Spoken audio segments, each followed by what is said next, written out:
Hello, everyone. This is Dr. Bogardus. Welcome to week 2 in Nursing 5200, Advanced Nursing Pathophysiology.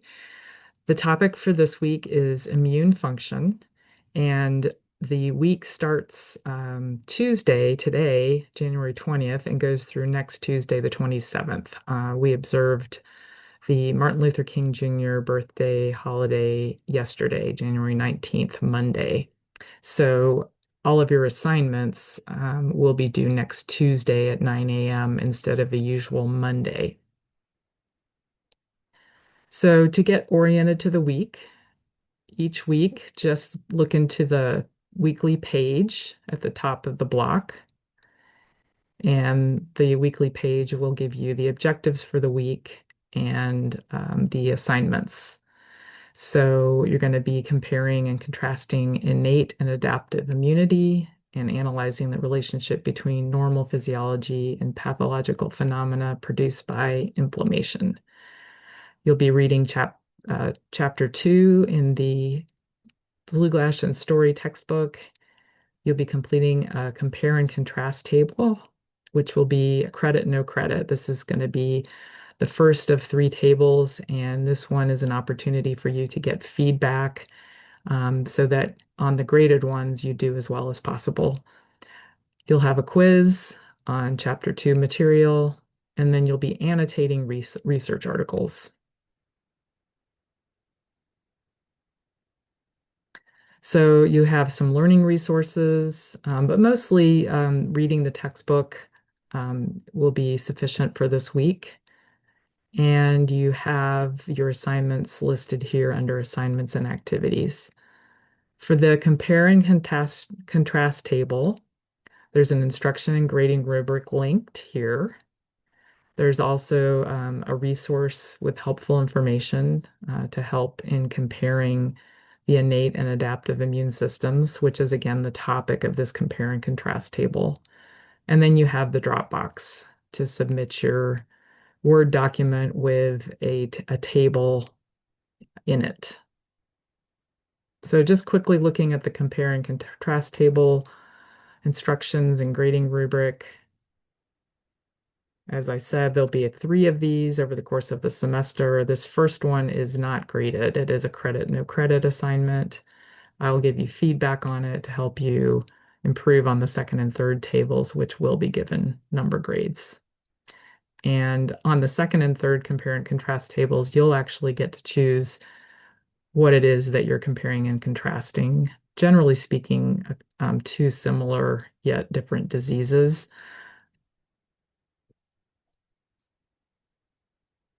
Make sure to use the course textbook and other course resources. So any articles we've provided and as you learn that relate to the topic. And scholarly articles, particularly those published within the last 5 to 7 years with information on physiological responses and diseases. Make sure you cite all of these sources that you use in adjacent to the information from which they came, and the and that you have a separate references page on a separate page. So you'll have your table on one page of your Word document, and then you'll have your references page on the on a separate page, probably the second page of your assignment. Make sure you use the APA 7th edition manual for formatting the citations within the table and the reference entries on your references page. So the grading rubric essentially points out what you need to look for in developing this assignment. The content is really important, so you'll want to discuss all of these areas listed here that are relevant. So for innate versus adaptive immunity, you're going to want to discuss what cellular elements are similar between them, but then also unique cellular elements and processes. Genetic, environmental causes, actors may not be as relevant in this particular one, but mediators. things like cytokines and other inflammatory mediators can differ between innate and adaptive immunity. You're not really going to be identifying any signs or symptoms or complications in this first compare and contrast table. Um, Likewise, you won't be looking at treatments, but you really are going to focus on the physiological processes, the physiological events that take place in innate versus adaptive immune responses. And you should be providing examples that are specific and cite sources for the examples. At a minimum, you want to highlight two similarities and two differences, both in this first compare and contrast table and also in the second and third ones. Optimally, you'll discuss more than two similarities and differences, but you don't have to highlight them as strongly. More points will be earned for any additional similarities and differences being noted. Make sure that you are using very brief bullet points with information to compare and contrast the physiological processes or the disease processes, and that these are in your own words as much as possible. So they should be clear, brief, and in your own words.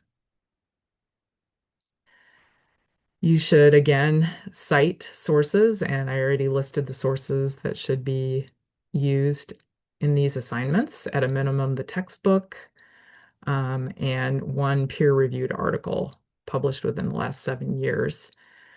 For any article that you cite, one or more, make sure you provide a link to a full copy of the article that you cite. Make sure you're formatting your citations and reference entries in APA formatting and that there aren't any grammar or spelling errors. This assignment, like I said, this first one is a credit, no credit, but in terms of the second and third compare and contrast tables, they will be graded on this point scale up to 100 points.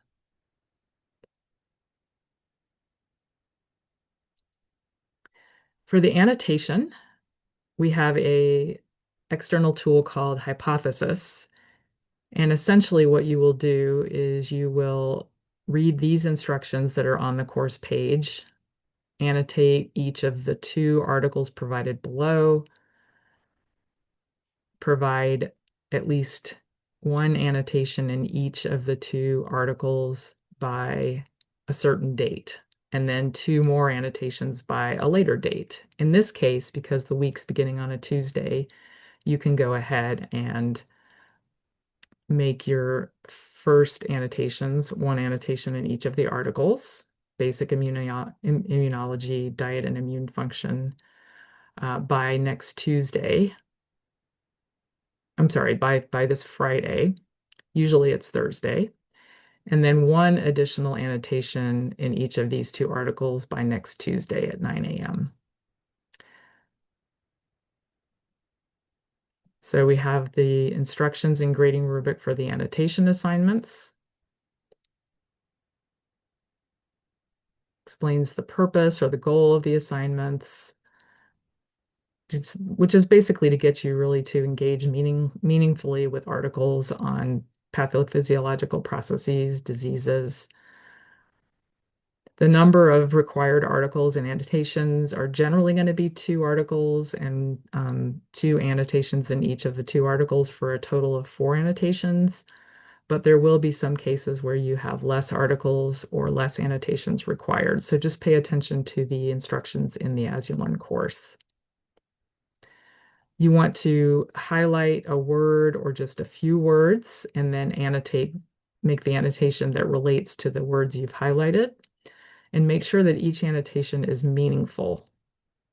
Content that warrants highlighting, warrants being annotated, includes things like a word or phrase that's new to you and requires you to look up, research the concept in a scholarly source, so not a dictionary. Maybe another reason for highlighting and annotating a word or a group of words is because the idea expressed by the words connects to content and other resources you've read, or because you have some meaningful um, learning from clinical experience that connects to the word or words. In any case, the words should have some sort of meaning, should by looking them up, by connecting them to clinical experience or other course resources, your knowledge and understanding should be deepened. So essentially, the grading rubric is that your annotation should accomplish one or more of the below, and I've sort of explained those already, but they're listed here. And you can get up to 90 points for quality, meaningful annotations. And then the timeliness. So getting in your first annotations, generally speaking, by Thursday, 9 a.m. And the following annotations, the second set of annotations by the following Monday at 9 a.m. Again, this week by this Friday, get in your first annotations, 9 a.m., and then the following Tuesday by 9 a.m. So timeliness is worth up to 10 points, and then the annotations up to 90 points. So if you have 4 annotations, you're going to be roughly um, a quarter of the points of the 90 points is going to go to each of the annotations. Just keep in mind that overly brief, superficial annotations will earn very few, if any points. If you just say I agree or great annotation, that would not earn any points. You can annotate a word or phrase within someone else's highlighted area where they've annotated, but you shouldn't make a similar comment to what they've made. It should be unique. To annotate, I do have a guide here. If you click on this link, it will take you to a page with clear instructions about how to do annotations through Hypothesis. It is relatively straightforward. Clicking on the article,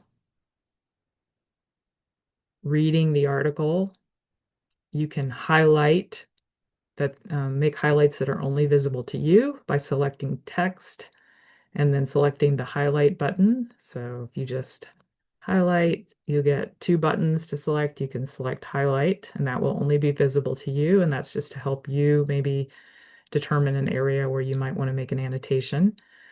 And then to create an actual annotation, you would then determine the words that you are interested in, the concepts that you're interested in, and you would highlight and then click annotate, and then that will take you to a button where you can put in your annotation.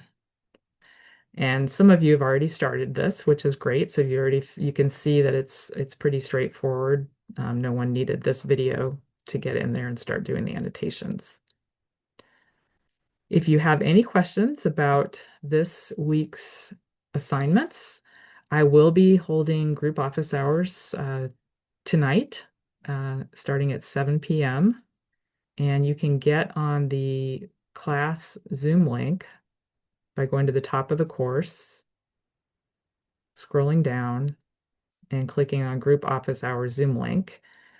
And I will be there for introductions and questions. If you have a very specific question about content, ideally try to email me about your question ahead of time so I can make time to do a little preparation. And I will also hold office hours, group office hours on Zoom this tomorrow, Wednesday at 7 p.m. And then after that, we will be alternating every 2 weeks, one evening on a Tuesday, another evening on a Wednesday. And I'll make sure that it's clear to you all when the group office hours are available. And of course, you can reach out to me by email. My email address is in the right-hand pane of the course. And you can reach out to me by email if you want to schedule office hours over Zoom individually on a different day other than a Tuesday or Wednesday. All right. Well, I hope you have a great week, and I look forward to hopefully meeting many of you virtually this week over Zoom.